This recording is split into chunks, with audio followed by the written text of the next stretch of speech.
Gentlemen, let's broaden our minds. Lawrence?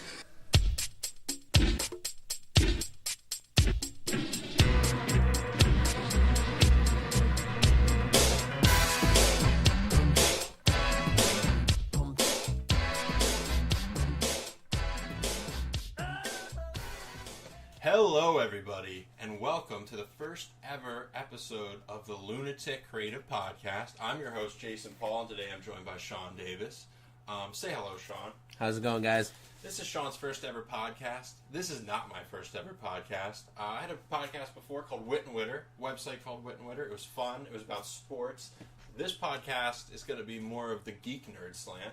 I'm excited to do it because it's a whole untapped realm of my interest.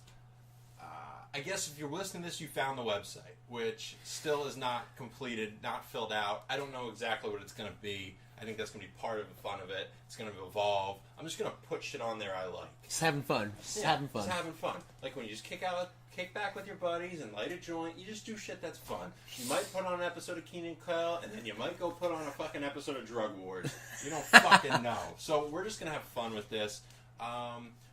This is emanating from Los Angeles, California. I moved out here about 6 months ago because of this guy sitting right across from me. So, Sean, first thing, why did you move out here? Because we're in the mecca of geekdom, of nerddom. You're a big nerd, geek yourself, and not in a derogatory way. You're into shit. Yeah. People, if I can paint the picture for you, and eventually we'll have video to this if all goes well. We're basically in a Toys R Us stock room. Sean's a huge toy collector, and not like he's unabashed with what he likes. Like, there's Power Rangers toys, which is amazing. Like, it's honestly like the greatest hits from somebody's childhood is here, which is wonderful. So, what brought you out to California, Sean? There's opportunities. You know, there's a lot going on out here, and when I first visited here, my buddy had lived out here, and I visited him based off the interest. You know, everything happens in California and the Hollywood area, so it's like, you know, I want to get involved in voiceovers and do things like that, but out of all the jobs I applied for, the one I nailed out here, which is in mobile sales, they offered me the most money, so it's like I needed, you know, I have an expensive habit, which is, you know, collecting toys and things like that, so there's literally a comic book shop, too, in California, like, almost down every street you go. So there's like a lot of toys and like old retro stuff that I'd like to get my hands a hold of. It's just a really fun area to be around. It's the only place you can ski, snowboard, and swim at the same time, or go surfing. Well, within a few hours. Not at the same time, but it's amazing out here. The weather's great. I moved out. I feel like there's a cycle here. You go out to visit, somebody convinces you to move out, and you do it. I guess it's just for people listening on the East Coast. Just fucking do it already. Just move. I know you've talked about it. You thought about it. You should do it. It's really great. There's jobs out here. They're everywhere. But we're not going to get into a whole economic, political discussion of this thing. It's just a great place to be, and I think it fuels... Comic-Con, that's another thing that's out here. I mean, shit happens out here. Shit gets started. Like, I've started doing open mics since I'm out here. And it's just a super fucking fun place. People are a little, they're chiller. They're definitely less upfront. I miss sort of the assholeness.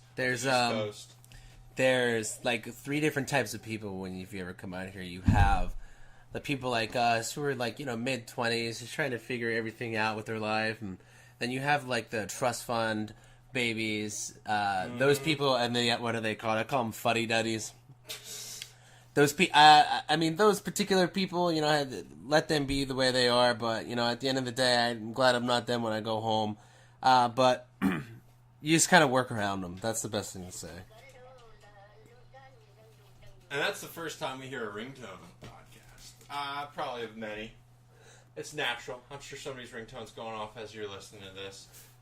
But yeah, California's great. So again, friends back east, do it. Just fucking do it already. It's awesome. And let's get into what I think the show's going to be. Since I'm here with Sean, since we're sitting in a nerd palace, if you will, the orgasm of a mid-90s kid, if that's Toysgasm or nerdgasm? Whatever, a gasm. Something. Not from the testicles, but an amazing thing happened here. So how did you... What's your first memory of being a total fan of something? What's like the first thing that caught your attention that you dove 100% into? Honestly, I think like the first cartoon that I watched or saw was probably Ninja Turtles, and like I was so young at the time, I was like, yeah, I liked it because it was something I saw on TV. It's like a cartoon. I mean, but then it kind of grew from that. You know, I guess I got older, and I'm trying to remember from the way back. As I got older, I would have to say Power Rangers really got me into like the nerdy stuff. Like I always knew of Batman and the other things like that in the comic world, and I think I would have to say Power Rangers because it was just such a different show to watch, and it was like I remember watching it, and I was like in second grade and first grade, and sadly I watched it all the way up to probably middle school years. But made for great conversations at those middle school dances. No, but the funny thing was like when it first came out and you were in like first or second grade, you'd be like, "Oh, do you watch Power Rangers? Oh, no, I don't watch Power Rangers." And you'd be like, "Power Rangers are lame," or they would say, you know, they're gay, whatever. They would just bash on them, but deep down inside, you know, everybody who bashed on it secretly watched it. This is the thing. Our generation, we had so much cool shit come out when we were kids, but we were so quick to turn over and want to be older than we were. So there's a lot of people that, pushed back and said, "Oh, I didn't like that," or "I can't watch that now, I'm too old." But you know, everybody watched it. But now it's come full fucking circle, and whenever something gets released on Amazon Prime or Netflix that is from our fucking youth, people jump on it and love it, and Facebook about it, and tweet it, and Pinterest it, and fucking Tinder it. It's fucking everywhere. So I think we're a generation that jumps from thing to thing, but we also came back, and these things are here to come back, and now we're in a golden age of movies where the superhero movie is now the predominant art form in movies. It's a new genre.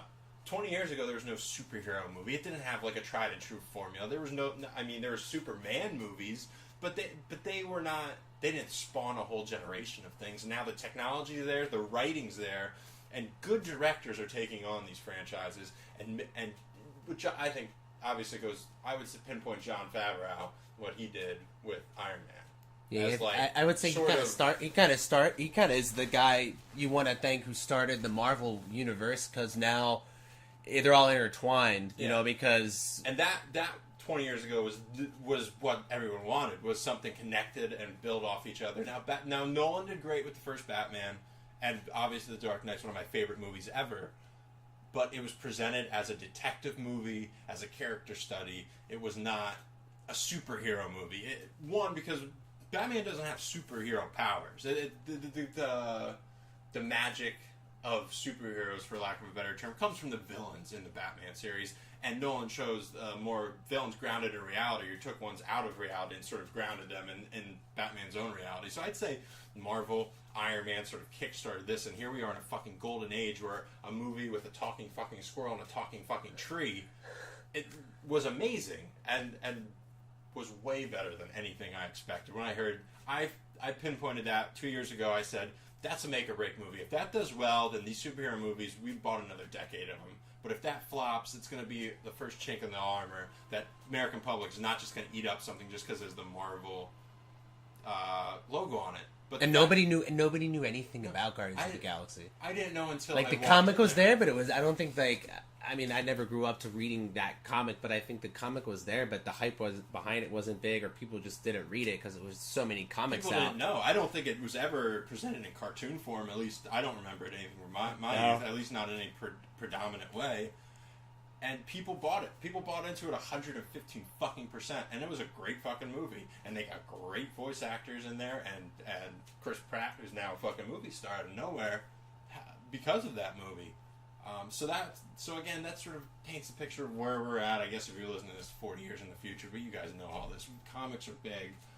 So let's move into some format of the show. Again, I don't know exactly what the format's going to end up being. You let us know what you like and what you dislike. This shit can be tailored. I don't know. This could go 4 hours. This could go 40 minutes. But we think you're going to enjoy it. So Sean's a big toy collector. I'm not a collector myself, but I find myself on YouTube stumbling on people who have collections, and I vicariously through them enjoy their hunt, enjoy their collections, because I don't have to deal with it when I move fucking around across the country. I don't have to worry about it. And Sean's one of those people that definitely is a collector, and I think that's a very big part of him. But he doesn't. It's not. It's all things. It's not stupid things, for lack of a better term. It's all things he's a very big interest in, and he's got good taste. It's not dumb shit. What are we look on my walls on the walls right now? What are we looking at? A bunch of Marvel Select figures. I'm sure people who are into toys who are listening to this would have heard of them. Some really cool Marvel Disney Legends. Store exclusive ones. Dope Guardians of the Galaxy collection, where you build a group when you get all the other ancillary characters, which I think is really cool. And then I'm looking straight ahead. Power Rangers, the old school logo, which I love. He's got the Megazord, the Power Morpher, a movie toy, which is sweet, and then some old school horror movies I see. He's got everything. Sean, sum up the last 6 months or so of the summer. What new did you get? What are you looking forward to? What's sort of the landscape of the toy collecting? I think for this summer, or for last year, better for lack of better words, or whatever, last year. I think the Power Ranger toys were probably one of the coolest things to get back into. As a kid, because they were so expensive, and I remember, my parents were in the midst of a divorce. Things were, haywire, so they didn't have the greatest of income, and I was too young at the time to just not understand parts of that. But and too young to get a job. When you're a certain age, it's dependent on your parents' sort of financial status, how many toys you're gonna get. So you sort of mold your childhood, and you fucking go with it. I love my parents to death, but I think as I got older and I saw them re-release, 20th anniversary last year of the Power Rangers, the first one I saw was when I came out to California, and I had no idea they were going to be re-released. And I think the coolest thing about it was the first time I go, I was I live near two Toys R Us, so I'm in great toy hunting area. By the mall, I'm by a lot of places to shop for toys. And I saw the Megazord and the Power Morpher with all the coins, die-cast 20th anniversary, and I said to myself, I could never get these as a kid. And I just looked at them. I even called my mom. Did they sell the Megazord when we were kids? Yeah. They did, okay. Yeah. It was expensive. The Zords were expensive. I had the figures back then. That's what sticks out to me. One, Power Rangers was the first thing I remember, sort of the TV show and the toys coming out simultaneously. Yeah. And I remember the beginning of sort of it blowing up. And every kid liked I think every kid liked dinosaurs at the time too. Growing up, your Jurassic childhood Park was big. Loved that. And I think that Jurassic Park toys I think were underrated. Yeah, for sure. They're worth a fortune now too if you can get them. My cousin still has a bunch, which is really funny. I called him a few weeks ago, and I was FaceTime with him as what time was it? It was Thanksgiving, and I said to him, I was like, Kyle, still got those Jurassic Park toys. And he's like, yeah, dude, I got it all. I got them all. And then he asked my aunt, oh, Jack, we still have those? Oh, yeah. I just looked at him, and I told him he's sitting on a gold mine. But Power Ranger toy, so expensive, and it was cool to rebuy them. I even called my mom to ask her. I was like, Mom, you think I should buy this? She's like, do it if you really want. Do it. You won't regret it. And I was like, all right, whatever, I'll buy it. And I find out 4 or 5 months later, 4 or 5 months later, that the Megazord is worth almost $300 on the internet. And so I was like, damn, I lucked out. I got it for $60. So it jumped in a few months' time. Yeah, which was really cool because it's still in the box, people. So it may never come out, but the packaging, the art behind the packaging is great. So those are the first two toys that I picked up when I got out here, and that Power Ranger collection grew as the minifigure, 3.5-inch figures came out, and then obviously the almighty Dragon Zord and the Green Ranger and the hype with the Green Ranger. Everybody loves the Green Ranger. If you're not a true Power Ranger fan, there's not many, Rangers you'd really like. You'd have your set ones, but everybody loved the Green Ranger. And then I picked up the Dragon Dagger came out. I got a gift card from work. I bought that for $40. That went up to at least $100. Now I know it's more popular. At the time I bought, because I couldn't go to Comic-Con, I bought the Tokyo Vinyl Power Ranger figure, which is an awesome figure. If you can get your hands on that, definitely try to. It was a Comic-Con exclusive. I bought it on eBay for like $40, but it's I like actually have a weird coincidence of all this. I work for a huge toy company out here, and I got a Masters of the Universe Comic-Con exclusive thing I can give you from 2 years ago. They gave it all to us. That's awesome. Yeah. So, yeah, we're in the right area for this for sure. Power Rangers. You got a lot of the Marvel. I don't see too many DC. You know, are the DC toys just not as good? I feel like the DC toys, there's definitely some good ones out there. I actually sold my Green Lantern collection to move out here, which was the Blackest Night figures, and I had the rarest one, which is Larfy's, one of the Orange Lanterns, one of the coolest figures ever. Just like such an awkward creature to make an action figure out of, or even just a character based off. His name is Larfleeze. Really awesome comic if you can get into the new Darkest Night comics and like the new Green Lantern comics.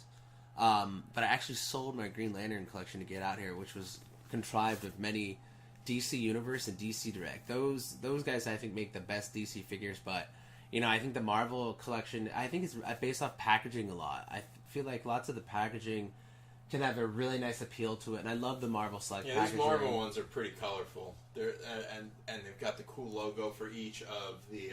And then on the side they have the portraits, and the portraits are really cool. I mean, there's many ways you can display them just by the portraits. I mean, I always like to show the figure, but I love them. When I came out here, I mean, that collection obviously grew. Pickups I got out here, I got the Captain America movie Winter Soldier figure, the Winter Soldier cartoon Disney Store exclusive figure, which is a great figure. It's real gritty. It's a raw from like the comic. It has the detail on it, and just his apparel is amazing. I love it.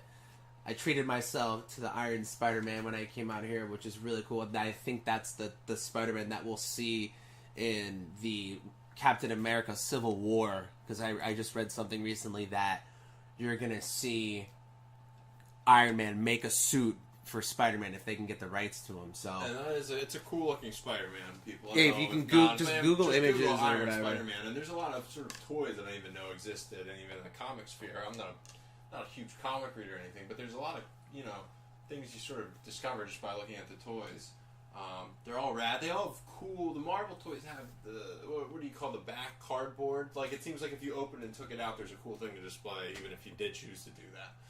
So I like that. What about you don't have is what I see a lot when we go into comic book stores out here is the statues, the 1.5 foot like detailed recreation. That's just based off. That's just based off of not having enough room, sir. Yeah, but there's that Robert Downey Jr. Iron Man one is. The Hot Toys are great figures. They're really big. They are very very expensive. So like I try to live within the means. I can buy what I can afford right now. Yeah, and what you can display. Yeah, and what I display. can If you kept display. buying shit and just put it in a box, it does you no good. And it's getting to that point. Yeah, you do have a lot. He does have a lot. And so I guess people, if you want to offer him a lot. My closet is literally a Power Ranger shrine. Most people use it for clothes, but I use it for toys. It's comic books and Power Ranger shrine. And DVDs and Blu-rays. And games. So yeah, he puts all his space to good use. Clothes, they must go. Toys, they must stay. Yeah. But, yeah, I like it. Let's, again, no, I don't know what this format's going to be, people. I have no fucking clue. If you guys know how to format a show, let me know. I still haven't fucking learned it.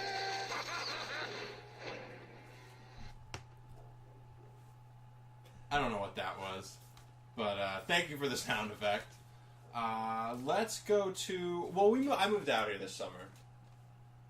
It was a great summer movie season, people. And I know this has been ad nauseum. You've listened to the year-end shows and shit, but... You're like us. You're a guy in their mid-20s. You're listening there, and you're like, I could go jerk off the porn right now, but I'm listening to these two fucking schmucks. We want to keep you here. So we're going to talk about the summer movies. And I thought it was a great lineup of summer movies. I thought Godzilla overperformed what I thought. I could have done with a little more Godzilla in it. I wanted more Bryan Cranston in it. He died. Spoiler alert, he died. I think everyone listeners knows that. I don't think it's... I liked it. I like the kid. The dude, I don't know his name. The actor's name. Taylor Johnson. He was good. The good Olsen. I don't know where they're hiding the good Olsen all these years. I guess she was hate watching her sister's movies. Being like, this is shit. I'm gonna. They're all about makeup and everything, actress. and she's just like, they're gonna make $1 billion, but I could fucking act, and she can act. I saw her in a movie with Josh Radnor, Ted from How I Met Your Mother, called Liberal Arts. Amazing in that. She's great in Godzilla. The action was good in Godzilla. I liked the story. I liked Godzilla because it was. I liked it because it was more mysterious.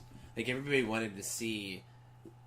I mean, people. I feel like people went in there. It's like if it's a Ronald Emmerich film like Independence Day. Yeah. So it's like people are like, expecting to see it like that. But I liked this because it was more mysterious. Like you would see glimpses of Godzilla in the beginning. There was a build-up. There was a real build-up to when shit was going to happen. Now, I don't vividly remember Godzilla 2000, but I remember being disappointed leaving. I remember never watching it again. See, I never really thought it was that bad until I got older. But I think the thing that ruined it for me is when you heard Matthew Broderick. He ruins everything. War Games is good. He was good. No disrespect to the guy, but like that's like another thing. Like 80s movies. There's so many good 80s movies. And it's like you look at the movies now, it's like they're getting better in like the realm that we watch. But like the 80s movies were like almost every 80s movie was just like super rad. They're sweet. 80s movies had sweet one-off like teen movie ideas. Weird Science, like The Breakfast Club. Of course, any John Hughes. Nowadays, like superhero movies are great. But a lot of them are derivative of other movies. A lot of them are carbon copies. But he was awesome in the Action 80s. I'll give him carbon that. Copies. But the 80s was... the 80s is my favorite decade for pop culture, period. Yeah. Hip-hop music starting, punk music, new wave, but Godzilla was video good. Games, wrestling, things exploding. Really America becoming... not just consuming goods, but we consume fucking entertainment, and we sort of just made it our fucking own, and we ran from that. So I have a huge affinity for the 80s. A little more rundown from the summer. X-Men, I thought it was my favorite movie of the summer. Yeah, it was dope. Definitely I a great movie. Shocked. I love the use of time travel in movies. Back to the Future is my favorite trilogy ever. If you do time travel well, I'm fucking in there, and they did it amazing. I think they did it the best way because it's Jennifer always... Lawrence great in it. Peter Dinklage, out of this world. I think it was just a great... It was great that him being a little person was not even meant. It wasn't even part of it. He just acted the fuck out of that movie. And I think a lot of people, because not one person had to carry a huge load, everyone got their time to shine. Jennifer Lawrence more than others. Hugh Jackman more than others, but as they should. They knock it out of the fucking park every time. But they didn't overdo any characters, and they fit them all in there. A little confusing at the end. The action was crazy. I'd like to see maybe a extended version of that to see more of the fighting there, but I loved it. Yeah, it was definitely a great movie. I always love how the X-Men movies are told through Wolverine because I feel like he's the ideal. He's what everyone loves. He's what everybody loves, but I feel like the story makes more sense when it's told through him because in just the way that Bryan Singer made like the first one, it's like him coming into that X-Men world. It's not them finding him. It's like this guy's been he's like over 200 years old. Mm-hmm. So it's like he may think like even when he started off like just doing his thing like I'm the only person like this. So he's like one of the probably original OG mutants of all time.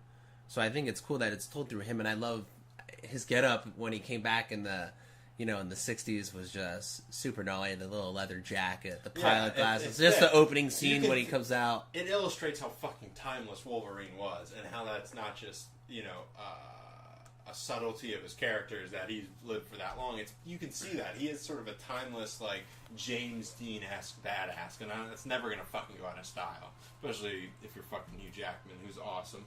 So I loved X-Men. Can't wait for the next one. Teenage Mutant Ninja Turtles. A lot of hate for it. I thought it was funny. Yeah, we liked it. We kind of liked it. It was it was definitely a kids movie, but like the way I saw it is if I was 12 years old and saw that fucking movie, I would have loved that shit. I would have been quoting it, and I couldn't wait till it's on fucking. I think it was the parents. I think it was the parents that really that why it got bad reviews because like all the little sexual innuendos in it and stuff, and we laughed at them, because it's something like. As you get older, you obviously understand that realm. better than you are when you're younger. So I feel like when you're an adult, it's a kid, you can take your son to and appreciate it. But at the same time, I mean, some of the origin was fucked up, a little bit. Do? But I mean, I guess that's the way you have to make it more. Lots of the movies now are trying to be more modern with like could this really happen?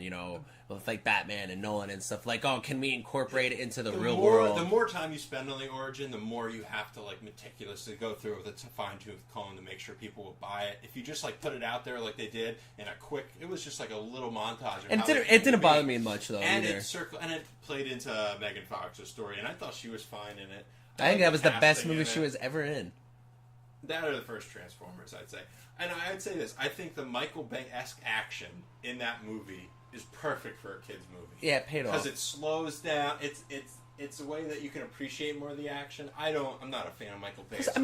Plus it was a comic. It was a comic, so like I feel like his style incorporated into that movie made it. It gave it that cool action comic feel to it when they were fighting and stuff. And all the fucking turtles were different. They all had distinct personalities. They played. It wasn't roles. just the color on their bandana. That's kind of like what you got out of it. Visually they were very distinctive. I know some people were like scared by them. They looked a little gross. I think they looked like kind of still cute and cuddly, even though they were a little gross. They were cool. They weren't I think overly grotesque. They weren't scary. They weren't Jim Henson like puppet scary.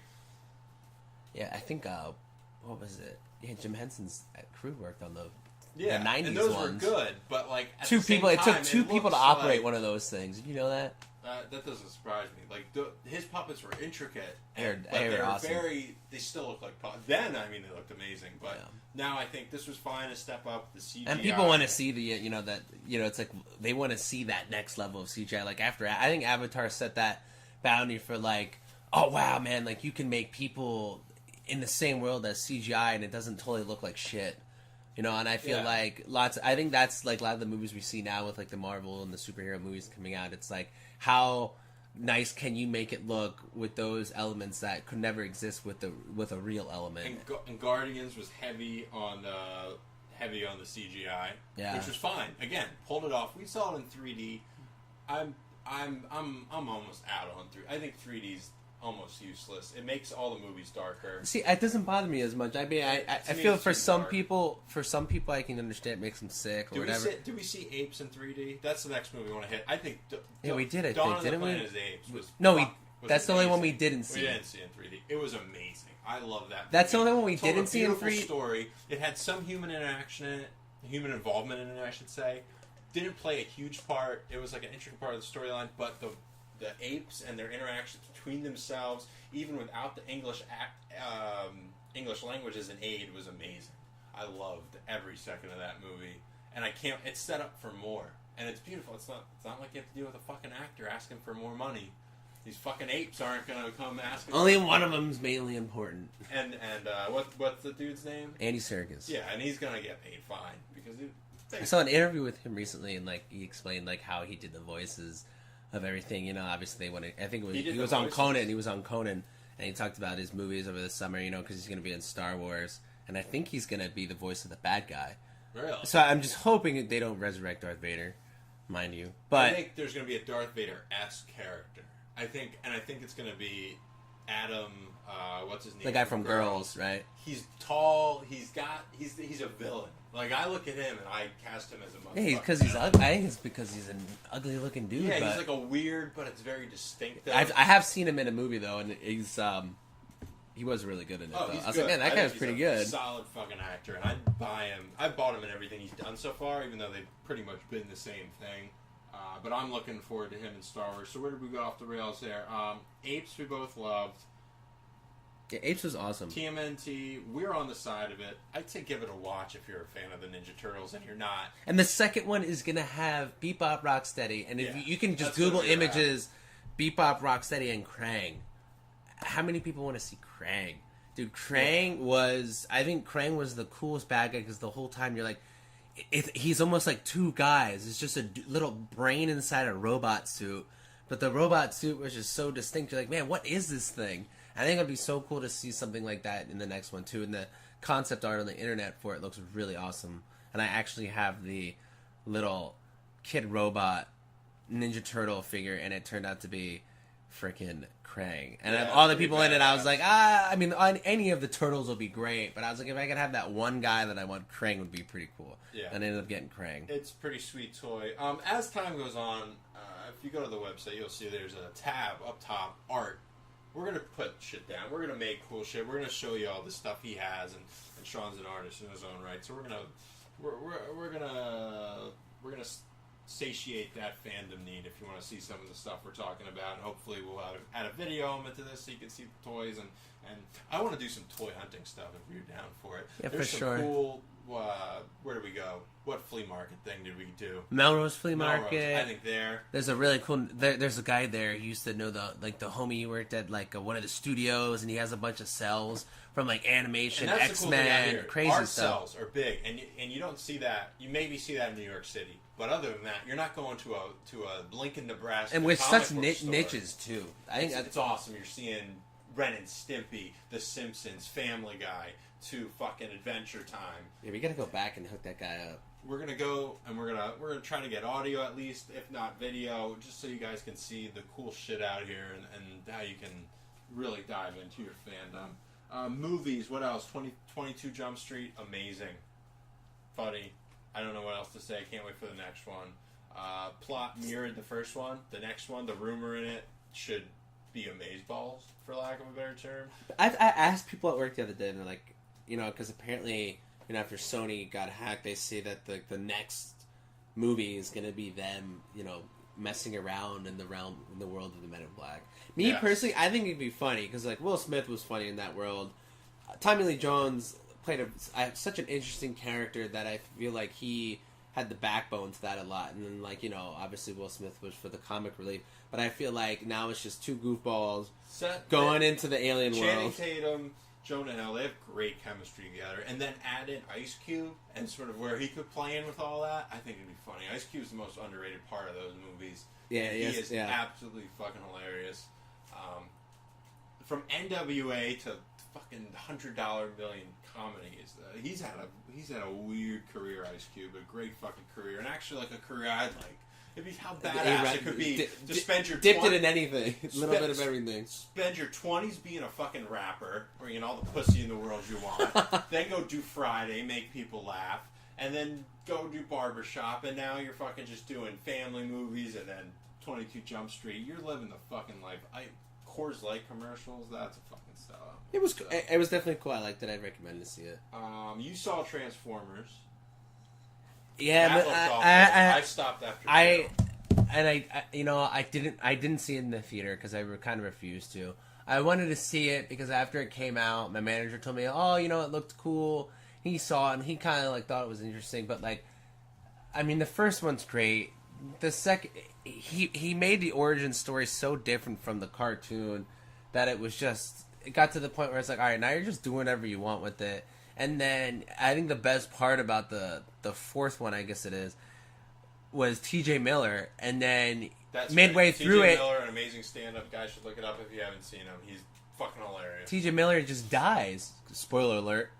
Now, But spoiler alert, that movie's just basically Mark Wahlberg running around talking to robots. I fucking hate Mark Wahlberg. I don't respect his choices. He's like, as an Optimus, actor. check it out. I got an alien gun and I'm gonna kill you. His accent, his history. I'm not a fan. Just when I saw the trailer when he's like, guys, I think we find ourselves a transformer. Transformer.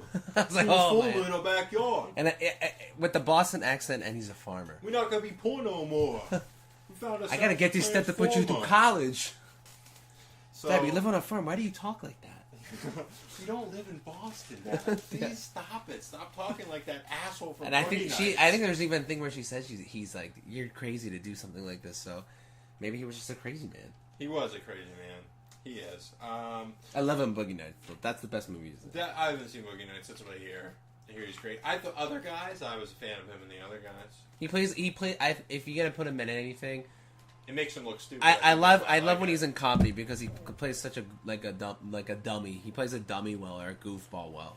And I like him the best in comedies. I think when he plays a serious guy, it's like that's what you expect. It's almost like a fake tough guy, and maybe it's that New Kids on the Block coming over. I'm a fan of the song though. Feel it, feel it. And isn't he? What's that other one? The good vibration. Yeah, good vibration. I got to feel Sensation. yo. That Yeah, shit. dude, I'm a big Marky Mark fan. Don't like Mark Wahlberg. All right, so Transformers, and we don't need That. Guardians. Amazing. Don't ever buy it. We Guardians touched was on it a great. little bit earlier. It's gotten a lot of fucking hype. Everyone knows it's great. It's really good. Another late summer movie we saw, Tusk, Kevin Smith. Now We're fans of him because we're he's from the fans of East Kevin Coast. Smith because he's from New Jersey, because he's into podcasting, which is really what got me into podcasting, which is why I'm here. So if you fucking don't like this podcast, go send him the fucking hate mail, not us. And Tusk is a weird fucking movie. So the short log line of it, a guy gets turned into a walrus for an older gentleman's amusement, and it's a mind fuck. It's I loved it. it has a lot of inside jokes from his podcast, which I love since I've been a Kevin Smith fan for so long. And it's just a weird sort of old school vibe horror movie. Made it pretty low budget, under like $3 million, and it came out quick. And Johnny Depp was in it. And Johnny Depp, the surprise, and the best role I've seen Johnny Depp in. In a long time. In a long time. Which takes us to this. Johnny Depp's movie, I don't know when I put this out, but I know today is Friday, January 23rd, 2015. Mordecai came out today. It's getting awful reviews. Awful reviews. He's taking down Gwyneth Paltrow with him. God, what? Let me look up. I'm gonna look up the IMDb for it real quick. She's beautiful, but we pulled up a list. Now, what website is this list from, Sean? Comingsoon.net. This is on comingsoon.net. The 12 most unforgettable Johnny Depp characters. And we gotta talk about this because I like Johnny Depp. I watched a documentary on Hunter S. Thompson the other night. A lot of intercut footage of Fear and Loathing in Las Vegas. He's great in that. Johnny Depp's a great character actor. Unfortunately, I think he found one character and just sort of kept with it. He refuses to change it up. I think now I read today in Variety that he's going to start taking less money. He's going to do the Pirates movie. He's going to do another Disney Into the Woods, Alice in Wonderland-esque flick. So he's going Through the Looking Glass, the sequel, actually. Through the Looking Glass. Alice in Wonderland. It's actually filming did you see now. That in college with me? I saw that in college. No, I saw it with Very stoned. my cousin. My cousin just randomly had to be there. That was funny. We just ran into her. But I went to go see it with like my sister and my brother, and we were obviously under the influence. I saw it in 3D, and like at the time, I'm just like, wow, this 3D looks was cool. rad. It looked cool, yeah. But I think what? It didn't bother me. I actually own it. I kind of like it. It's different, but Johnny Depp does have that time in that movie where he has I feel like he has a character problem with his acting. Like he constantly will go back into Jack Sparrow. Like Yeah. I noticed that in a lot of movies. Like in the Mad Hatter, when he plays the Mad Hatter, he says like this line when he's walking with Alice in the Hat, and he starts to talk like a pirate. And I'm like, why is he all of a sudden Jack Sparrow again? And then there was another movie he was in recently, and he did the same thing. And I was like, wow, he's doing it again. And I can see why, because The Lone Ranger. The Jack Lone Ranger, Sparrow's he must act like I that a never little bit. saw that. I saw pieces of it on TV, but that apparently was Jack another big Sparrow's flop. one of the greatest characters. Okay, let's get into these characters, so that I just don't want to go off and start hitting these before. So, what, 13 you said? 12. 12. And just the number that he has 12 unforgettable characters is pretty amazing. I don't think what he does now is going to bastardize what he did previously. He's a great actor. So He's a great character actor. So let's go down this list. We're going to talk about him, see if we agree, disagree. okay, so we're gonna go from 12 to 1. 12 to 1. So these are ranked. it's funny. This is actually one of his newest characters, and it's from the movie we were just talking about. It was Tusk, and I didn't even know what his name was. We just knew him as like, it's the detective guy, but it's Guy not. LaPointe, right? Yeah, Guy LaPointe. Yeah, right. And that is unforgettable. One, because a lot of people who saw that movie, or will see that movie, except for you listeners, are not going to be expecting it. When he shows up, it's like, it's weird. He does have makeup. He has a fake nose on. It's not exactly apparent right away that it's Johnny Depp, because, like, And why would he show up in a I Kevin liked Smith it. movie? I liked it because I knew it wasn't Johnny Depp at first, and I just like, man, who is this guy? And then you told And me it's it's almost Johnny Depp. And because you're not expecting it, because he's not credited it, you kind of get that first. You get a totally objective It's like the first time you experience Johnny Depp, yeah. You get to go in there and be like, who is this guy? Like, he has something. And now I feel like if he's playing the same character on screen, you're like, oh, I know him. He's doing this. But it was unexpected. It was like seeing Johnny Depp for the very first time. And it was weird. His scenes were weird. And it's funny. Amazing. It has They were well written, and he just played with it. You could tell he was having fun. And it's funny. I guess each of these ones will have a memorable line. Okay. And the memorable line for this one, it says, everything he says is equally traumatic and hard to understand. And it's true, and I think the way he hides his voice in it, it's like that's why you don't know it's Johnny Depp. Yeah, you're not hearing Jack Sparrow again. No, the movie takes place in Canada, so it's a Canadian accent. He's supposed to be. Well, it's French Canadian. He's straight up French Canadian. And I don't think it's authentic. I'm not sure, but I feel like this is just a creation. I think it's a comedic relief of it. He says it like he's funny. Like it's almost talking like he's drunk all the time. Yeah, and Tuss sort of breaks rules. Because this new character does not need to be in there, but he winds up in there, and it's pretty fucking amazing. My favorite part of the movie. Just DeLonge's performance is good as well, but definitely, I'd say Johnny Depp steals the show. So that's an interesting that it hit a mainstream sites like that first pick. So what's number 11? The Mad Hatter. The Mad Hatter. Okay, I don't think that needs much explanation because he looked cool. I thought he looked cool. He definitely looked cool. Look, if you back in 2008, 2007 when they were making the movie, you ask anybody who you put in that role, it'd be fucking Johnny Depp. So it makes sense. Maybe a Heath Ledger could have pulled it off too. It'd have been cool. Sometimes it's sad thinking about what happened with Heath and sort of where he could have went and where he'd be now. Certainly, I think winning Oscars in sort of a Jake Gyllenhaal-esque spot, because Jake Gyllenhaal's taken risks like that. So, Mad Hatter, as expected, what's number 10? And his memorable line, and I actually kind of like this one from this movie, and he says it to Alice, and he says, "You used to be much more mucher. You lost your muchness." Just a crazy, weird Mad Hatter line. That's just really out there, and I like it. It's not from the story. The next one's Crybaby. That came out in 1990. Never heard of it. So have you seen it? I think I've seen pieces of it. It has that like. I want to see a picture of this. So it's him with who's she? She's a very early '90s esque attractiveness. Throwback musical. He's got some OG hairstyle and Johnny Depp. It looks like a greaser from what is it? The Grease. No, the other one with like the one that has all the famous actors in it. West Side Story. No. When you're a jet for life. The sharks are gonna get you. The sharks are gonna get you. No, it was the other one. The one with the Outsiders. He looks like a greaser. Okay. That's from that. The next one is Donnie Brasco. Donnie Brasco. I've seen bits and pieces of it. I have not seen the whole movie. I'm assuming you have that. It seems like something you would have picked up and seen along the way. Yeah, I think I've seen pieces of this one too. He's pretty good. That's grounded in reality. That was a true story. So number 8 is actually Rango. Rango. And it's funny, I didn't see it, but I know it did pretty well. Intrigued me. It was a Nickelodeon movie. I never got to see it.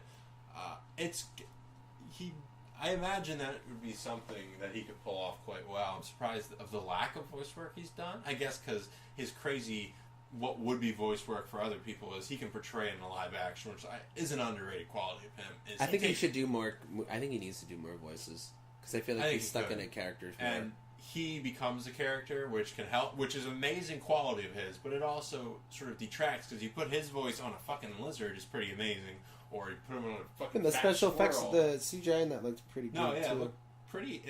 He's got a funny. He has a pretty funny line in it. I mean, I didn't need the Crybaby one, but his memorable line was, "I want a urine sample from everyone in a latte. Don't mix up the two." That's a good line. That's good comedy there, and I think that what was he a lizard detective? That old gag. All right, what's the next one? I think he's a sheriff. Benny and June '93, the strange comedy about an eccentric and mental. Arguing that he is. What I'm quickly discovering is there's Johnny Depp movies out there that I have never heard of, and apparently he did not start his career when I was 12 years old in 2001 and started paying attention to things. Yeah, I was a baby still, kind of. I was more interested in Power Rangers. Looks like things we got to go back to. Willy Wonka. Willy Wonka. Again, Michael Jackson-esque. I saw it. I went to go see it because I was like, oh, cool, Willy Wonka's an awesome movie, And Tim another Burton's role make it. It's going to be was creepy, weird. Another role where, if you ask who should be it, Or like a would say Heath Johnny Ledger Depp. type. Yeah. You know what's funny? There's parts of this that I like and then parts that I don't like. The Oompa Loompas, I think, kill it for me. I was hoping to see some kind of, reimagination of the original ones. But I think what was cool about this one compared to the other one was like the kind of like the background story of each of one of the children that was there a little more. They obviously showed that in the first one, but this one, was more modernized, I think, but it showed his too. And like I think that was the coolest thing about it was like you didn't know anything about Willy Wonka in the original you come one. in just through Charlie. Yeah, which was kind of cool. I'm sure he has a weird memorable line because he says a lot of weird things in this one. Oh yeah, that's just the original is just a bunch of weird. This shit. one's great though. Don't touch that squirrel's nuts. Good, and again, solid line. The next Like one's actually movies. probably one of my favorite ones What do we that got? he's done. I think this is probably one of my top 5 too. They have this as What I think number it's are we at? 6. 5. No, this is at 5. What is it? Edward Scissorhands. Edward Scissorhands. Another sort of role. That's another built Tim for Burton him. movie. A Tim Burton thing. Again, It's it's just weird we haven't mentioned Three. it, but he So is three Burton's Tim Burton go-to guy. movies are in his top 12. And that Tim Burton, that's what he does character-wise. I just wish why didn't he put Tim Burton, third Batman, could have been Tim Burton back there, could have brought him in as the Riddler. I think he would have been cool to see him as Scarecrow. a Robin. As a Robin, that's an interesting. At first it was Damian Wayans, and he even tested the suit for it to be Robin. Because now we're gonna do a black Robin. I'm sure the people in the room too. Wayans, but I think Marlon Wayans. I think that would have been interesting. Yeah, and I think that's always going to be one of the biggest what ifs. What if Tim Burton kept making those Batmans? Because I think the third one would have done well. If I think it'd have been Michael weird. Keaton and I think Tim it'd have Burton- been really, really out there.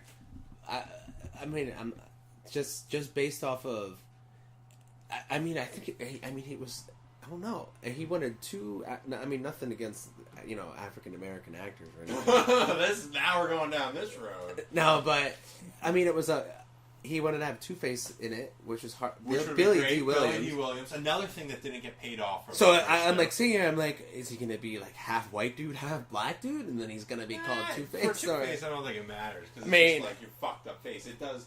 Tommy Lee Jones. I'm sorry. I'm not a huge. It definitely would have. I think it definitely would have been awkward, but I think people would have wanted to see it the way they would have wanted to see it, the way that the characters are personified in the cartoon and the comics. And I feel like if he didn't, then it would have went the other way. But who knows? We'll never know. Yeah.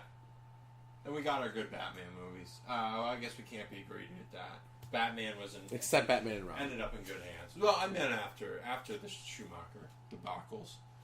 Batman Forever was fun, though. Batman Forever was a movie that I remember being 7, 8 years old, getting the tickets the day before, and it was something I anticipated so much. There was really no way it could let me down unless Batman just didn't show up.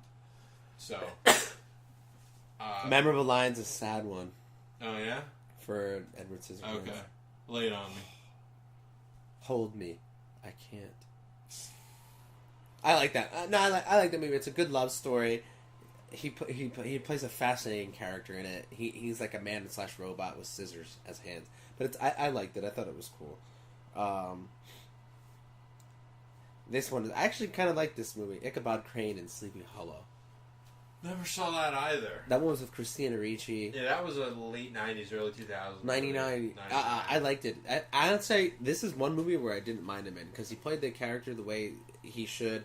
He was, kind of like a scientist / like doctor in it, discovering what's going on with Sleepy Hollow and figuring out things about the Headless Horseman. I actually like that movie. I feel like it's nicely done. Nicely done Johnny Depp movie, and I want to see. Let's see if Tim Burton made that one too, because that has that Tim Burton feel to it. I don't think he did, but it wouldn't surprise me if he had some involvement in it. Tim fucking Burton, he's getting divorced. She's not going to be in it. Helen, whatever, Bonham Carter, whatever the fuck her middle name is not going to be in all his movies anymore. He's going to have to find a new. It is a Tim Burton movie. It is shit.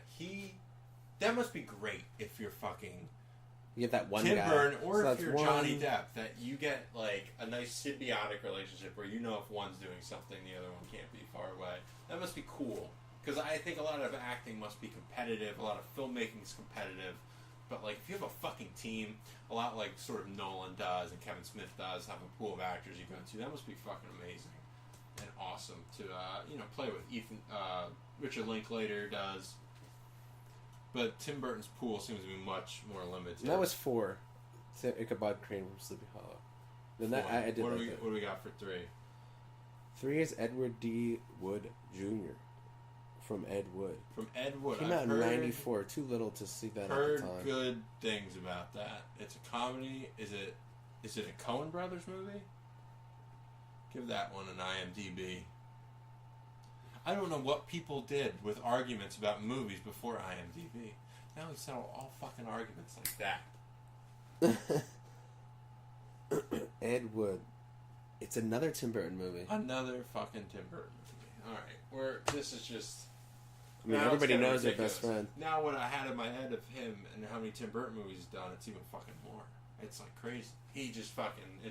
I think these two men have at least made out with one another. They must have. You don't spend that much time with somebody and not like at least touch their wiener a little bit. At least I haven't. Yeah, that's surprising. The next one's pretty memorable. I know a lot of people who like this one too. When he plays Raoul Duke in Fear and Loathing in Las Vegas. That's amazing. That might be my favorite. I think that movie's cool just because it's of all the art in it of him tripping on drugs and going crazy. He plays a great crazy man. Learning more about Hunter S. Thompson, he plays Hunter S. Thompson very well. It's definitely that side of him.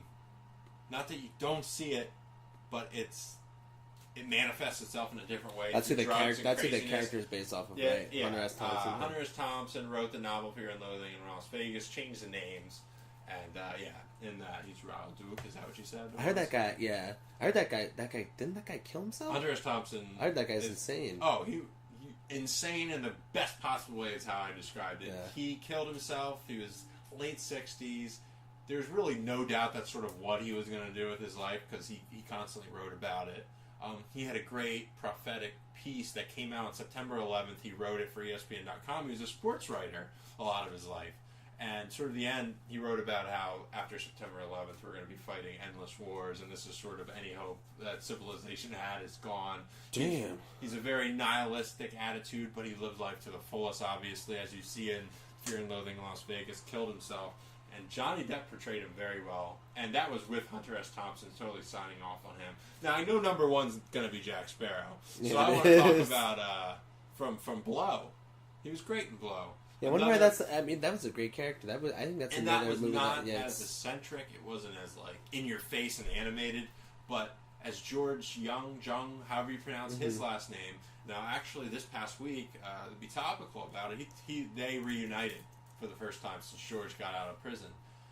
A less in real life? Yeah. Like the people the movie were based off, those two got together. Mm-hmm. And I think it was a very human, you could see the humanity in him, especially towards the end and longing for his daughter. And if you haven't seen Blow, I'd say it's definitely like a grittier, real-life movie. It's something that Johnny Depp does not usually touch. And you see why with Mordecai, because he gets absolutely I love for it. Jordi Malo in that movie. The guy who plays Diego. Yeah. The guy who they learn from each other. In the end, this guy ends up taking him over. He's a very good character actor as well. But I think that guy's character in that is great, and I love that. It's a good movie. It's definitely a good drug movie. Yeah, a good and drug movie is something. It's a fucking good college movie when you're fucking rolling blunts or packing the bong, and we wanted something that. Look at this guy's lifestyle. It's just so fucking badass. Just fucking light it up. Does anyone have Keith, man? You fucking Keith. And like it's a great thing Vicarious lived through. Another thing, Wolf of Wall Street, I would say, sort of on that same ends. And you see when you talk about these movies with your friends, you see which friends are secret fucking alcoholics or drug addicts because their face lights up and they hone in on the parts that you're like, wasn't even interested in the cocaine in that movie, and they're fucking all about it. So number one, he's got a decent line. Captain Jack Sparrow. You forgot one very important thing, mate. I'm Captain Jack Sparrow. I blew me away the first time. The first one's the best one for sure. The first one's unique. cool. The second one was decent. The one at the end when he Third gets one eaten, was too long. Is that the one when he gets? No, it's the second. I think it's the end of the second one when he gets eaten by the giant octopus thing. And everybody's like, "Oh my god, he got eaten by a giant vagina."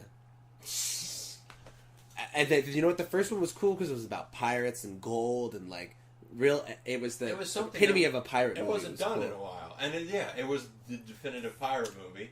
Great cast. He, knocks it out of the park. I don't know what Orlando Bloom's doing. I haven't seen him. In There's rumors. I think right now Johnny Depp is filming. The sequel to the Through the Looking Glass. Oh, but I think after that he's doing the next. From what I read today in Variety, he's going to end up. Yeah, he's gonna do it. He's going to do it, and that's. It's the next movie that he's supposed to work on. Actually, that's fine. Reboot it or not reboot it. Well, it's in pre-production. A continuation of, but hone in on him more. Let him do his fucking thing. Nobody wants to see a Pirates of the Caribbean movie unless Jack Sparrow's the key of it. Was honed in. I love how Keith Richards plays his father. I think that was brilliant casting. What was that, third or the fourth one?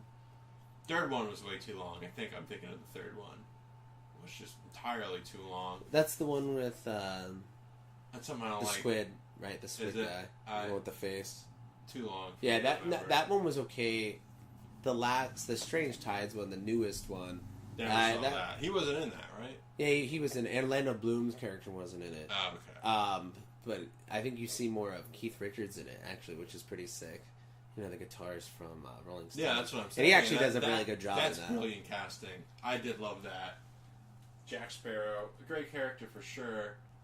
But it's funny because that it's like, all right, most unforgettable characters. I mean, that's definitely probably is his most unforgettable character, but it's like, that's the character I feel like he still can't get out of, and that's the why his movies are just so. Yeah, that's sort of the one where he realized he has this incredible.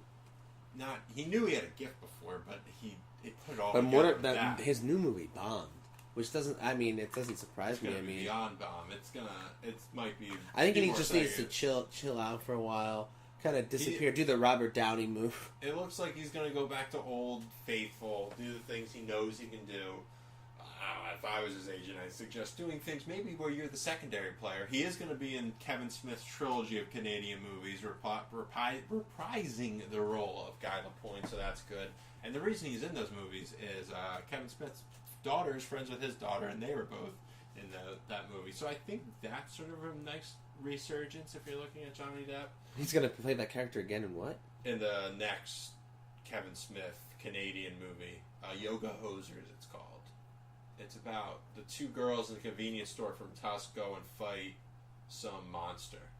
That's it. And I think Kevin Smith plays the monster in it. It's going to be another interesting movie. What is it? Wow, that's pretty cool. I think it'll probably come out next September. I mean, he makes his movies pretty fast. And that's the thing. Kevin Smith writes, edits, directs fast. Definitely sort of a hero because of that. He just makes shit happen, which I totally love in people, especially in entertainers. So, okay, that was the movie. News. Let's think. Video games. Well, get the video games. Just want to mention movies. We saw Jurassic Park on the big screen New Year's Eve because we are the coolest people in the world, and we're too cool for alcohol and partying and bathroom blowjobs. It was all about Jurassic Park. So we went to Universal City Walk. We missed out on getting the Back to the Future tickets. They were screening Back to the Future. They were screening Jurassic Park. They were screening E.T. and then they were screening a double feature Frankenstein and Dracula 1930s Universal monster movies. We saw Jurassic Park. I never saw the original one on the big screen. The sound was phenomenal. The movie hasn't aged a fucking day except for what the characters are wearing. The CGI blends perfectly with the practical effects, and I think it's a testament to Steven Spielberg, his ability as a director to have something like that hold up. And I think it holds up in the same way that Terminator 2 holds up. And yeah, it does. Those are the two movies that I feel like that hold up better than any movie. Best. And I think James Cameron is a great director, singular because of that. I'm not a huge Avatar guy. I understand the technological achievements. I think there's more in Jurassic Park, and it wasn't more done more subtly. I don't think it's the right word, but it isn't overpowering on you. the humans have a great. The humans' interaction with the dinosaurs in that movie is great, and for sort of the first of its kind with that, with the CGI, they nailed it. And yeah, so I was very happy we got to see that. Yeah, that movie rules. That was really sweet. I'm looking for the new one too. And the new one, I just want to touch on the trailer. Looks cool. Looks badass. I like the idea that it's opened up and then it's a flourishing. There's a park. lot. I hear a lot of stuff like InGen guts. Something happens to InGen, and then this company comes in and it's like, okay, why would they recreate the park and make dinosaurs again?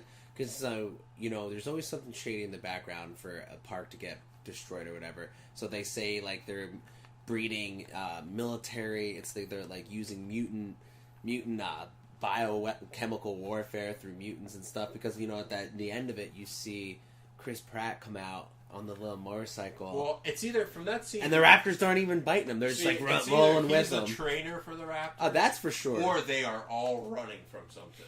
Yeah, it's running for something much bigger. Now, what I heard is that there's parts of the park where the disaster happened in the first one, where you can't go there, but they've opened some of it, and I really like how developed it looks. That it's like a place to go on vacation, and it is flourishing as it was intended. I can't wait to see how they explain. Yeah, it looks how like it's it like a resort. And like how people have sort of managed that in their mind that this was The a place of website's really cool too, because the website is based off of like you going to like a resort website and like seeing. Oh, is that part of the viral marketing for Yeah, it's pretty cool. The website is basically, I mean, they play the trailer in the background, but the website itself is like you on that physical website of that That's resort. Sweet. And that reminds me, I think the best sort of marketing of a movie I've ever been a part of was Cloverfield. I think the build up to that was insane, and sort of piece by piece you started to gather things. And I don't think any of the trailers you saw the monster, Yeah, you did. which is another amazing thing. But that's a little side. If you show I feel like in order to make a great movie trailer, you have to show bits and pieces to the build-ups, but nothing that's even close to showing what the pieces are related to. No.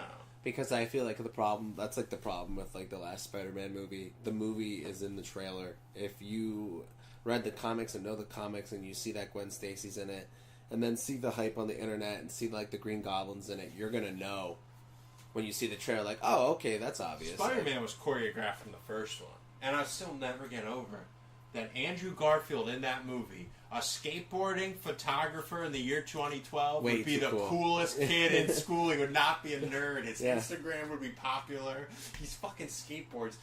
That was the biggest thing. I think he played Peter Parker well, but I just don't buy for a fucking second. I'm sorry. He lived in fucking, like, New York City. He's the coolest fucking kid. He's good looking. I don't buy it whatsoever that he'd be a nerd. That's my problem. Big problem with the first one. Other than that, I was like, yeah, it's a so-so comic book movie. Entourage trailer looks like Entourage on the big screen, so it looks like Entourage on HBO, but I think it'll be everything we expect. Those guys again hanging out. It's my biggest guilty pleasure TV show of all time. I love it. I know it's awful. It's really just it's an ultimate bro. It's like something. It's just a bro thing. It's I don't know if it's Sex in the City for guys. It's something Gossip Girl maybe. It's not so much of the drama. I think it's Sex in the City for guys. It's a wish fulfillment. You're living your fantasies through these people, even if it's fucking Turtle just smoking a blunt at 2 p.m. on a Wednesday because he has the ability to do it. And you want to live the life these guys have. Jeremy Piven, if he was born for a role, it's that fucking role. He plays very good assholes. And Adrian Grenier was born to be a fake movie star. Because in real life, he ain't a real movie star. Yeah. But yeah, so that's gonna hit the movies. But I think the only movie he's been in was like that movie with like Mandy Moore. Drive Me Crazy. It wasn't with Mandy Moore. It was Melissa Joan Hart. Okay, there you go. But it was fucking. I saw that in 4th grade. That was fun. I can't believe you saw that. That was fun. Got a boner in the theater, probably. No boner. Awkward movies to see with your parents. I saw 8 Mile with my mom, and I was always attracted to Brittany Murphy. And Eminem was my favorite rapper, so I'd love to see them fuck in the factory. And that was a very awkward game. Yeah, it's fun. I just recently watched that like a few months ago from the beginning to the end. Michael Shannon's in it. He plays the boyfriend of Eminem's mom.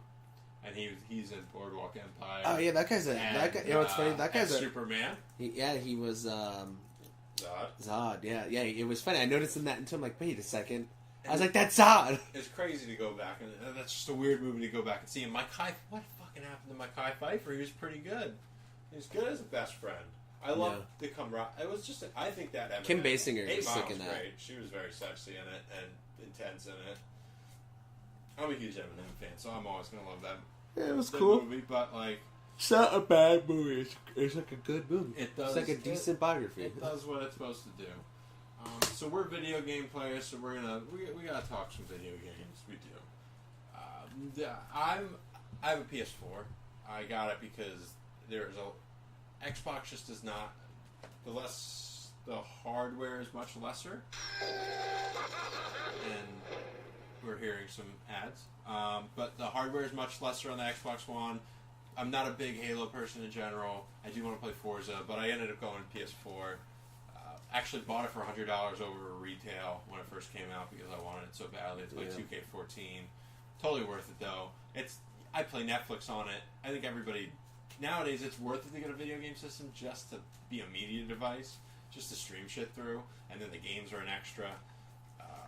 I guess what I want to say is my game of the year for last year was NBA 2K15.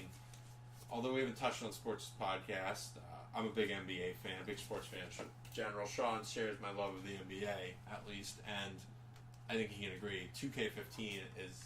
I put so many hours into that game, and it's not a perfect basketball game, but it's pretty damn That's close. the game you can play anytime, pick it up, and just play with your friends, and like it's never the same. Like you would play other games, you know what's going to happen with that. It's just the graphics make it good. You when you play, you feel like you are that player, which is cool. And basketball's a great sport for this because you see the players, their tattoos, their shoes, and NBA 2K15 gets it all down to the nittiest detail. So you believe you're James Harden with the fucking beard, the kicks are fucking right, and download updates for the shoes. And what we do, me and Sean, which I don't think it's a lot of people, but we do a player lock. We each pick a player on the same team, so you can play with your friends too. It's not just all about competing. That's the best part about it. So we can do franchise mode and fucking have fun that way. I think 2K is one of the games that put the most hours in. The other one, we work as a unit, and it was awesome. The downside to the last season we just finished was Harden goes James for Harden, 3, and he gets an MCL tear and destroys. We chose to be the Rockets because they have 2 star players. So originally I was Dwight Howard, he was James Harden. We get to the playoffs, we're doing great. Fucking James Harden goes down with injury, but that's what makes 2K15 awesome. That shit happens, and you got to deal with it. Go through the off season. We're playing the next season. GTA 5 game just re-released on PS4. I love it. It was my favorite game ever on PS3 at least. Played the shit out of it. First person mode, I'd say it's a totally different experience. It's much more difficult. Yeah, I just recently started playing it, and I feel like first person mode is definitely the mode you want to play in when you're being shot at, because I always had that problem with the old one. You could never get your character the way you want him to hide behind certain things, but I feel like in the first person, it gives you... Yeah, I feel like the gun, like shooting in it is definitely something you'd want to keep in first person. Driving's hard. But driving the motorcycle is the best, and it's funny because I read an article and they said like you'll like driving in a motorcycle or what was that, motorcycle or a what was the other one too that I drove? Oh yeah, I think it's just a motorcycle. Motorcycle's sick. And you like driving in that more than you do the car. What I still haven't done, I want to go and break into the military base. I was doing that last night. I haven't flown it first person.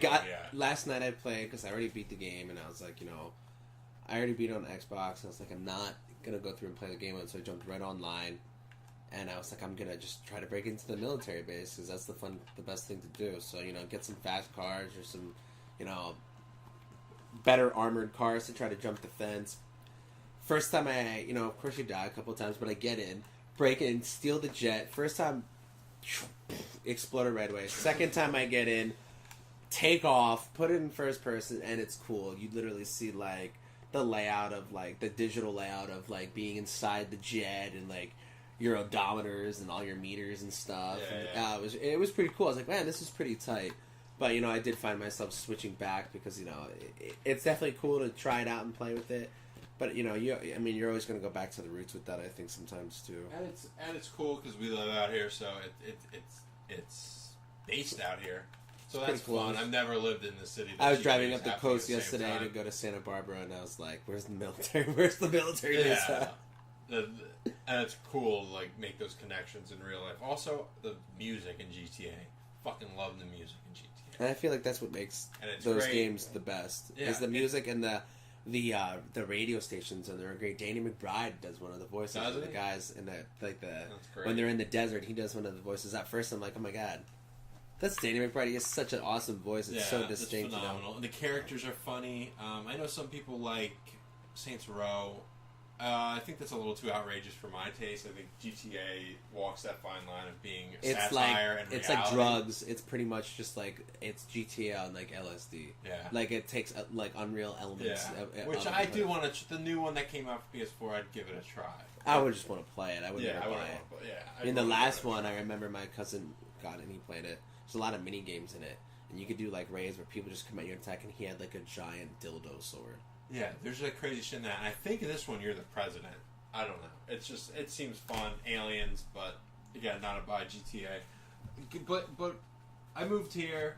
Sean got a Wii U. It's something that interests me, but I wasn't sold, and I probably won't buy one because it's mostly multiplayer.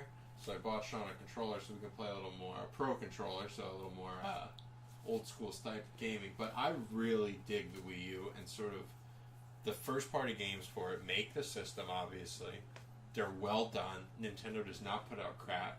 So Super Mario 3D World lived up to expectations. The co-op is fun as fuck.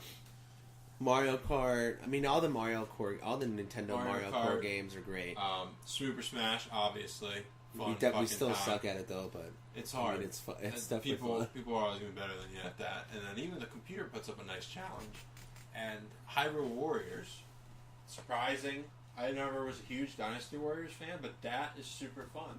Again, I like that the Wii U did not run away from local multiplayer games. So I feel like it's definitely diverse. If I'm going to play with somebody, I'd prefer to be sitting next to them.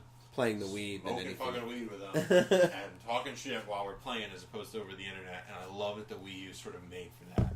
And somebody can use that's like the ultimate. It's the ultimate, like with the Bro Right video, and he brings the GameCube over. It's funny he brings the GameCube over because I feel like for Nintendo, they're very good at making games that you want to play with somebody on the same TV.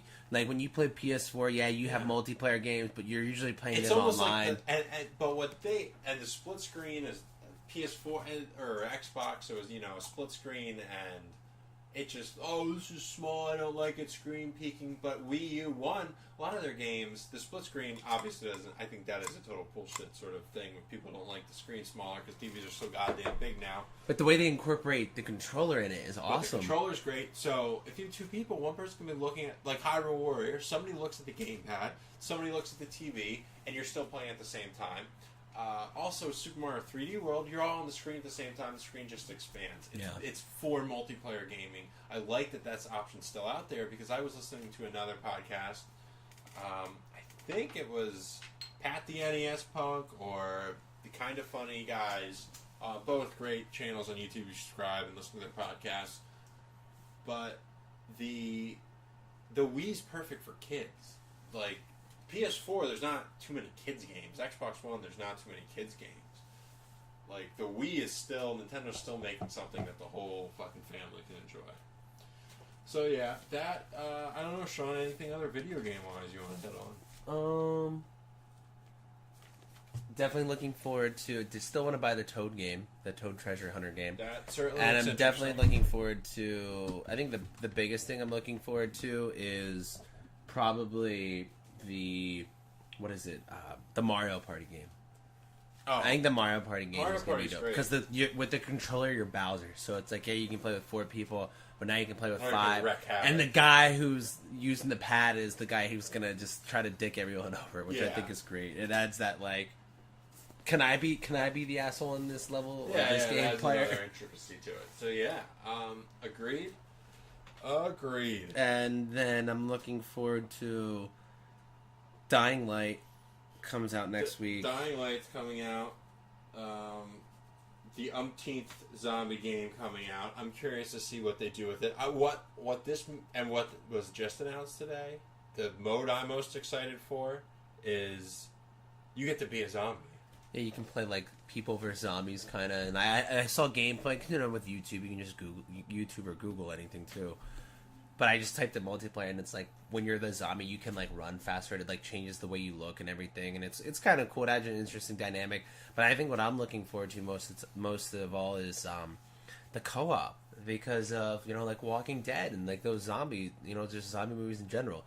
To survive the zombie apocalypse, you either have to be one crazy individual badass to be on your own, or you work with a group. So I feel like the elements of being able to kill zombies with your friends, not in like an arcade style game like Left 4 Dead, but more like a good. Yeah, it was a different element of the game. I played DayZ, and I think DayZ's great. It's kind of glitchy. It's still like technically in a pre-release state.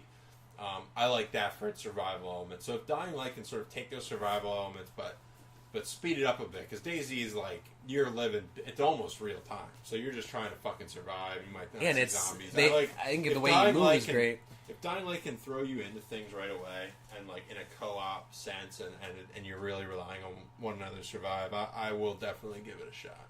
I mean, I'm really looking forward to it. I think out of all the new, the New Year PS4 games, that is definitely the first one I'm definitely looking forward to. Just because it comes out like right across the corner. But a huge fan of The Walking Dead.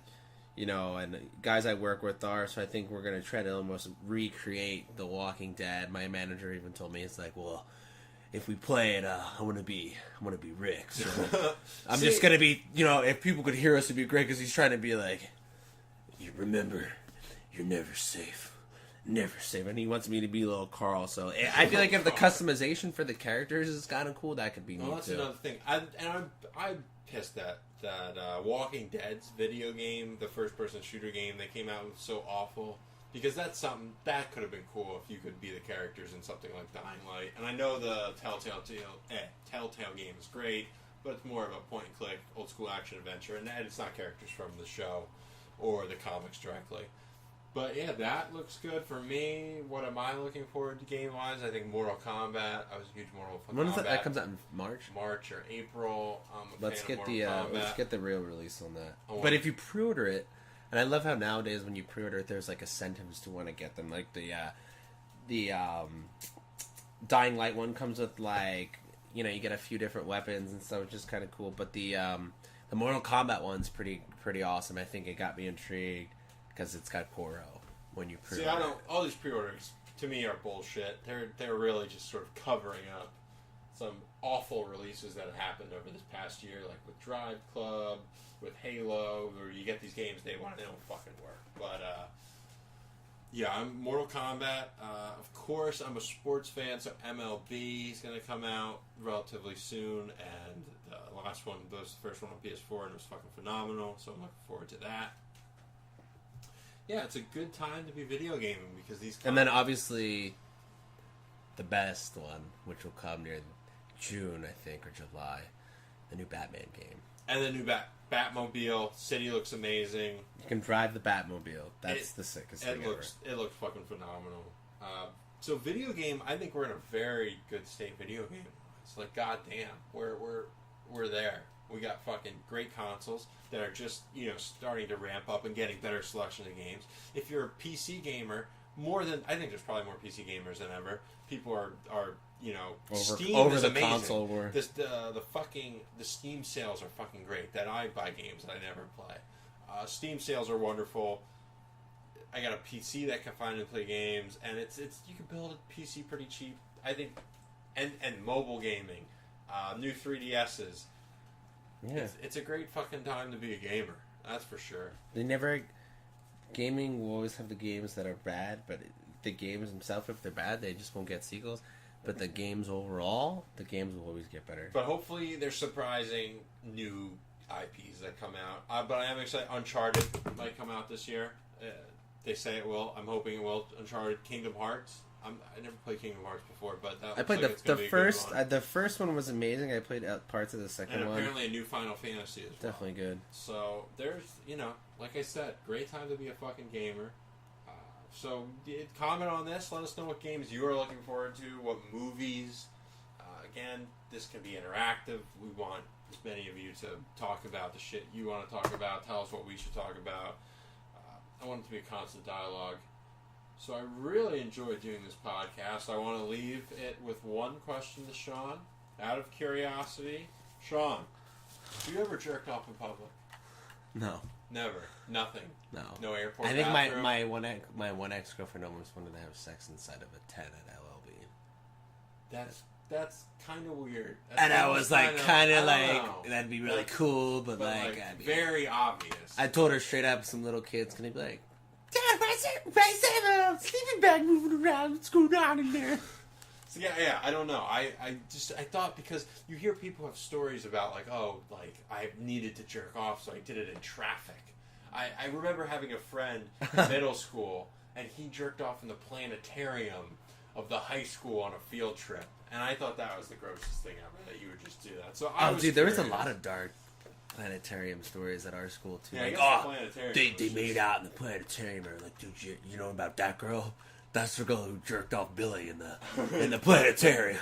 Oh, you see the planetarium teacher over So there? like every time you'd be like, oh, we're going to the planetarium today, everybody's like, oh shit. Was that the astrology teacher telling you all that? He comes over behind you, he's like, yeah. Hey, guess what? No kids jerk off in here for yourself if you ever feel the need. Just do it that way. Just drop your trousers. Drop your trousers. Drop your trousers. Yeah, planetariums, high school fun. All right. Well, I think that was a good first podcast. We gave you guys a decent amount of contact. Thank you for listening if you made it this long. Again, please subscribe to this podcast on iTunes. Visit the website. I think I'm going to put this up on Stitcher. Tweet it out, Facebook, share your friends. Tell your enemies, most importantly. Email us, lunaticcreative@gmail.com, if you want to fucking be on the podcast, if you want us to talk about something, if you got something you want us to promote, if you're fucking Michelin and you want to sponsor us for $1 million a year, I'll put your tires on my car, I'll do whatever the fuck you want. We will show tires on this We team. are prostitutes, we are whores for your money. But seriously, thanks everybody for listening. For Sean Davis, I'm Jason Paul. I'm Sean Davis. And I'm Jason Paul. And he's Sean Davis. Peace. Night, everybody.